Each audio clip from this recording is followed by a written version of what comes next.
আলাইহি ওয়াসাল্লাম। যেখানে যে অবস্থায় নবীজির নাম শুনবেন দরুদ পাঠাবেন ইনশাআল্লাহ। আমি দীর্ঘায়িত করব না, এমনি বহু কথা বলে ফেলেছি। আসুন দুই চারটা কথা বলি, এরপরে আপনাদের পকেটের দিকে হাত দেবো ইনশাআল্লাহ। আল্লাহ বলেন, আল্লাহ কোরআন শরীফের ভিতরে বলেন, ইয়া আইয়ুহাল্লাযীনা আমানুস্তাঈনু বিস-সাবরি ওয়াস-সালাহ ইন্নাল্লাহা মা'আস-সাবিরিন।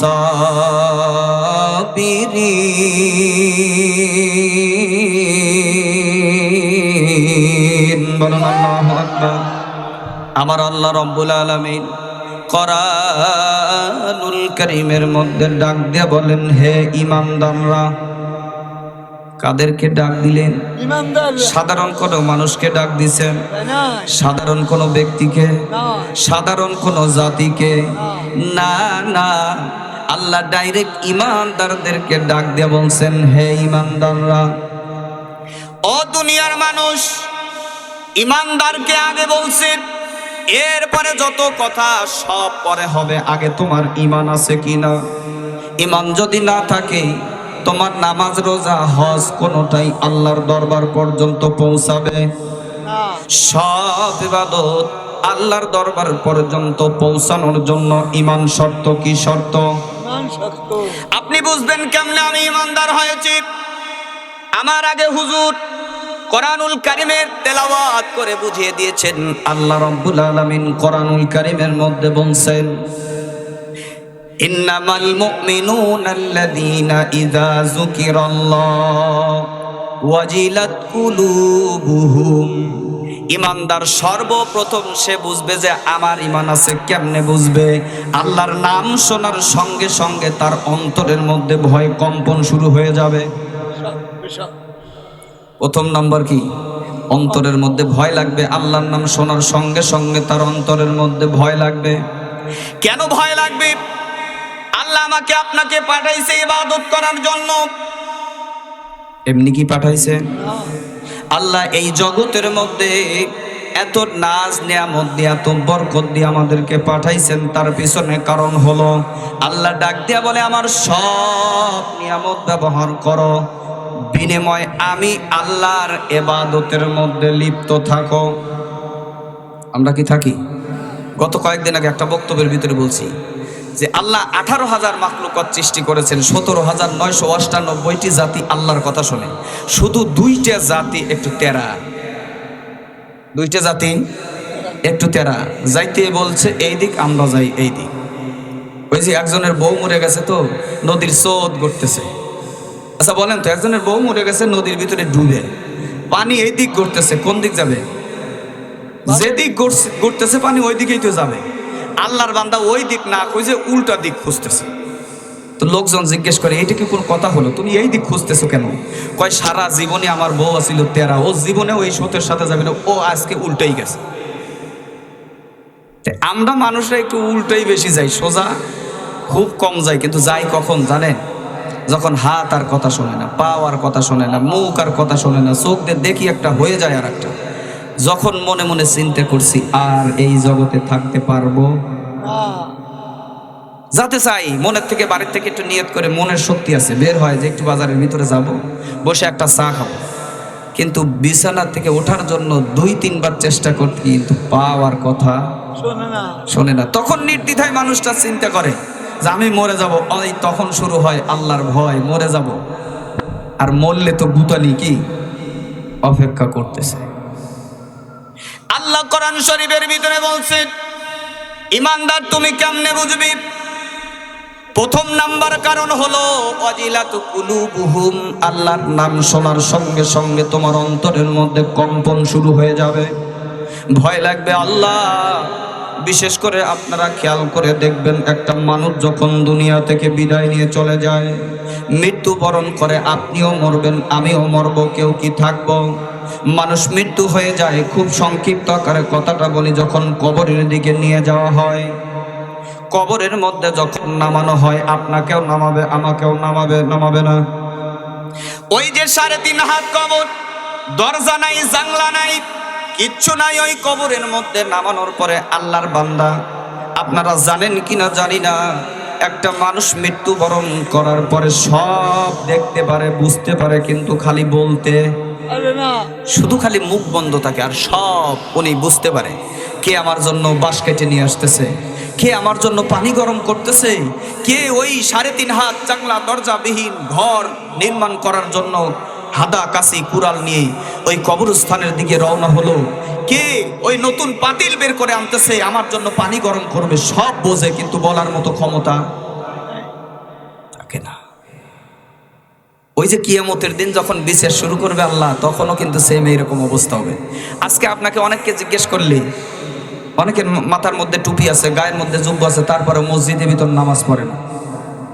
কয় যে টুপি দাড়ি এগুলো সব কিছু আছে, নামাজ পড়ো না, কেউ নামাজ না পড়লাম কিন্তু তাও তো ইমান আছে, ইমান ঠিক আছে, এরকম লোক অনেক আছে, আছে না? কিয়ামতের দিনও আল্লাহ যখন বিচার শুরু করবেন তখন জিজ্ঞেস করবে, বান্দা তুমি কি নামাজ পড়ছো? বলবে হ্যাঁ নামাজ পড়ছি তো। রোজা করছো? কয় হ্যাঁ করছি তো। যাকাত দিছো? কয় হ্যাঁ দিছি। এরকম যখন মিথ্যা কথা বলা শুরু করবে আল্লাহ তখন দিবে জবানটা বন্ধ করে। কি করবে? জবান বন্ধ করবে। আপনি বলবেন হয়তো হুজুর বানানো কথা বলতেছেন, না, সূরাতুল ইয়াসিনের ভিতরে আল্লাহ বলছেন। কোন সূরা? পরিচিত একটা সূরা না? যেই সূরা একবার তেলাওয়াত করলে 10 খতম কোরআন শরীফের সওয়াব আল্লাহ আমল নামায় যোগ করে দেন। 10 খতম কোরআনের সওয়াব আমল নামায় যোগ করে দেওয়া হয়। অপরভাবে বলা হয়েছে প্রত্যেক জিনিসের যেরকম একটা দিল থাকে, কোরআন শরীফের দিল হলো সূরাতুল ইয়াসিন। সেই সূরা ইয়াসিনের ভিতরে আল্লাহ বলছেন, কি বলছেন আসেন দেখি। আমার আল্লাহ রাব্বুল আলামিন সূরাতুল ইয়াসিনের মধ্যে ডাক দিয়ে বললেন, আল ইয়াউমা নাখতিমু আলা আফওয়াহিহিম ওয়া তুকাল্লিমুনা আইদিহিম ওয়া তাশহাদু আরজুলুহুম বিমা কানু ইয়াকসিবুন। বলুন আল্লাহু আকবার। আল্লাহ কি বললেন এখানে? যে ওই দিন তুমি মিথ্যা কথা বলা শুরু করবে। আল্লাহ জিজ্ঞেস করবে নামাজ পড়ছো? হ্যাঁ পড়ছি। রোজা করছো? হ্যাঁ করছি। তখন আল্লাহ সর্বপ্রথমে দিবে কি? জবানটা বন্ধ করবে। জবানটা বন্ধ করার পরে হাতকে জিজ্ঞেস, হাত এমনি জবাব দেওয়া শুরু করবে, আল্লাহ ওয়া তুকাল্লিমুনা আইদিহিম, 2 হাত ডাক দিয়া বলবে, আল্লাহ আমি এই হাত দিয়া তোমার বান্দা কত না অন্যায় করেছে, কত না গুনাহ করেছে। এই হাত দিয়া সুদ দিছে, এই হাত দিয়া ঘুষ নিছে, এই হাত দিয়া কত মানুষের অন্যায় করেছে। এই জন্যই তো পয়গম্বর তার পবিত্র জবানিতে বলেছেন, মান সালিমাল মুসলিমু মিন লিসানিহি ওয়া ইয়াদিহি, প্রকৃত পক্ষে মুসলমান ওই মানুষটা যার হাত এবং মুখ দিয়ে অপর মুসলমান নিরাপদ। ওই দিন হাত সব আপনার গোপন তথ্যগুলো, আপনার হাত সেদিন আপনার বিপক্ষে কি সাক্ষী দিবে। আল্লাহ ডাক দিয়ে বলবে, হাত তুমি যে এই যে গোপন কথাগুলো ফাঁস করে দিচ্ছ, তোমার কি কোনো সাক্ষী আছে? হাত বলবে, আল্লাহ 2 ধরনের সাক্ষী আছে আমার কাছে। কয় ধরনের? একটা হলো কিরামান কাতিবিনা ইয়ালামুনা মা লা তাফআলুন, তুমি যে ওই যে ডাইনে এবং বামে 2টা ফেরেশতা নিযুক্ত করে রেখেছো, প্রথম নাম্বার সাক্ষী হলো কি? 2 ফেরেশতা।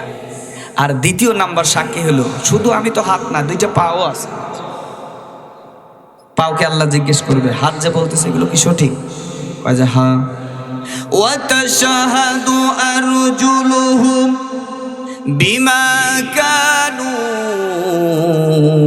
ইয়াকসিবুন, 2টা পাও ডাক দেয়া বলবে, আল্লাহ আমি সাক্ষ্য দিচ্ছি, আমরা সাক্ষ্য দিতেছি, হাত যতগুলো অভিযোগ করেছে, যতগুলো কথা বলেছে, সব কথাগুলো সঠিক। সুবহানাল্লাহ।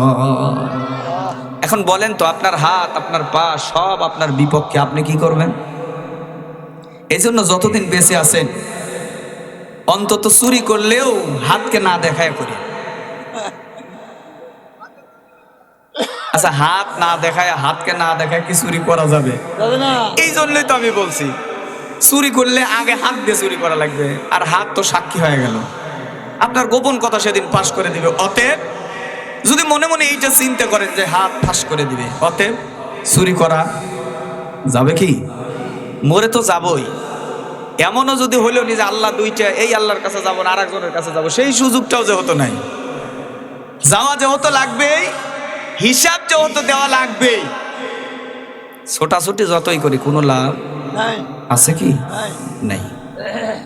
তাহলে ইমানদার প্রথমত বুঝবে কি, আল্লাহর নাম শোনার সঙ্গে সঙ্গে তার অন্তরের মধ্যে ভয়ে কি কম্পন শুরু হয়ে যাবে, ভয় পাবে। আল্লাহ, এই আল্লাহ কি জিনিস, কি না জানি কপালে আছে, জান্নাত না জাহান্নাম, কি দিবে আল্লাহ। আর দ্বিতীয় নাম্বার হলো ইমানদার মুমিনরা কেমনে বুঝবে আমি ইমানদার? ইজা তুলিয়াত আলাইহিম আয়াতুহু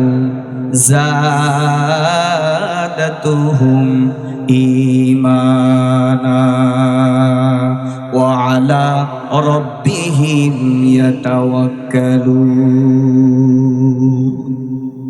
দ্বিতীয় নাম্বার হলো ইমানদারের সামনে যখন কোরআনুল কারীমের তেলাওয়াত করা হবে, আল্লাহর কোরআন থেকে কথা বলা হবে, আল্লাহর কোরআন থেকে যখন আলোচনা করা হবে, তখন ইমানদারের এই কোরআন তেলাওয়াত শোনার কারণে ইমান আরো বেড়ে যাবে। কোন সুবহানাল্লাহ।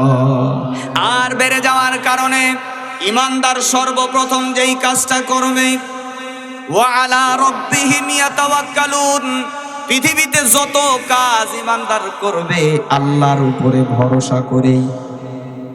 বুঝতেছেন আমার কথা? আল্লাহর উপরে ভরসা করেই করবে। আল্লাহ ছাড়া কারোর উপরে ভরসা করবে না। মন্দিরের কাছে বলবে না, মা এবার আমাকে একটু জেতায় দিও মা, এই কথা বলবে না। তোমাদের ভগবান আর আমাদের আল্লাহ একই, নাউজুবিল্লাহ, এরকম বলবে না। তারা বলবে যা কিছু আছে, যা মহতাজ হতে হলে একমাত্র আল্লাহর কাছে হব, কোনো কিছু চাইতে হলে একমাত্র আল্লাহর কাছে চাইব, ধন্না ধরতে হলে একমাত্র কার কাছে? আল্লাহর কাছে, এছাড়া অন্য কারো কাছে। আল্লাহ বলেন, আল্লাহু ওয়ালিয়ুল্লাযীনা আমানু ইউখরিজুহুম মিনাজ যুলুমাতি ইলান নূর। আর যদি সব কিছু আমার কাছে চাইতে পারো, আমাকে যদি অভিভাবক মনে করো, ওলি মনে করো, গার্জেন মনে করো, আমি আল্লাহ তোমাকে অন্ধকার থেকে টেনে হেসে আলোকিত জীবন দিয়ে দিব। কোন সুবহানাল্লাহ। তাহলে চাইতে হবে কার কাছে? আল্লাহ। দুনিয়ার কোনো ব্যক্তি, বস্তু, কোনো কিছু কারো কাছে চাওয়া যাবে? চাইলে কি রকম হবে? আপনার চেয়ারম্যানের পিছনে একটা জাম্পারের জন্য ঘুরবেন, 7 দিন ভরা ঘোরার পরে চেয়ারম্যান দেখবে যে এত সরেও না, শেষ মুহূর্তে ওই ধরলি 30, ওখান থেকে 30 টাকা দিয়ে একটা জাম্পার কিনে দিবে। এই 30 টাকার বেশি আর পাবেন? আর আল্লাহর কাছে যদি চান, ফাযকুরুনি আযকুরুকুম, আল্লাহকে যদি মনের থেকে ডাক দিতে পারেন, যা প্রয়োজন সব পেয়ে যাবেন। সুবহানাল্লাহ। এহ জগতেও পাবেন, পরজগতেও পাবেন। এক্সাম্পল একটা কথা আমি বলি আপনাদেরকে, আপনারা আরো ভালো বুঝতে পারবেন। বানানো কোনো কথা না, বুখারী শরীফের সরার ভিতরে কথাটা এসেছে, বেহেশতি জিহুরের মধ্যেও কথাটা এসেছে। আজ থেকে বহুদিন আগের কথা, বনি ইসরাইল যুগে 3টা মানুষ ছিল এলাকার মধ্যে। 3টা, ধরেন এই এলাকায় একটা, ওই এলাকায় একটা, এই এলাকায় একটা, পাশাপাশি 3 জন মানুষ। প্রথম নাম্বার যেই মানুষটা, এই মানুষটার শরীরের ভিতরে এমন ঘা হয়েছে, পসারি হয়েছে, ধবল রোগ, যেই রোগটা প্রচুর পরিমাণ ছোঁয়াছিয়া। এই লোকটা, একজনের যদি এই রোগটা হয়, তার আশপাশে যারা যাবে একটু যদি ছোঁয়া লাগে, তার কারণে তারও হতে পারে। তার মানে এটা কি ছোঁয়াইছে রোগ। এমন রোগ আছে না? আচ্ছা, এই লোকটার হয়েছে ধবল রোগ, প্রচুর পরিমাণ শরীরের ভিতরে ঘা।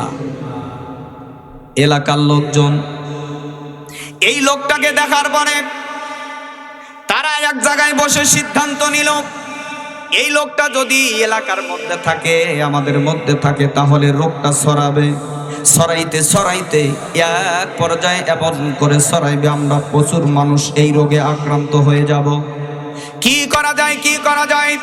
এলাকার লোকজন বসে পরামর্শ করলো, আর এই লোকটাকে লোকালয়ের মধ্যে থাকতে দেয়া যাবে না, এই লোকটাকে এলাকার মধ্যে থাকতে দেওয়া যাবে না। কি করব? চলো আমরা নিয়ে তাকে একটা বাহন ব্যবহার করে তাকে জঙ্গলের মধ্যে ফেলে দিয়ে আসি। সিদ্ধান্ত নিল, ঠিক সিদ্ধান্ত অনুযায়ী কাজ করলো। আল্লাহর বান্দাকে সকলে মিলে কৌশল করে, যেই রকম করোনা হয়েছিল, করোনা রোগীর ছোঁয়া লাগলেই নাকি করোনা হয়, এরকম একটা উভয় ছুটছিল না। বাপ মরে গেছে, বেটা জানাজায় ওই ফাঁকে যা দাঁড়াইছে, আমার হবি। জামাই মরে গেছে, বউ ঘরের ভিতরে যায় না। আমার এলাকার একটা কথা বলি, আপনারা সবাই নাম করলে চিনবেন, নাম কিন্তু কব না। লোকটার ধরছে করোনা। করোনা ধরার পরে লোকটা এত অসুস্থ, করোনা বুঝলো কেমনে?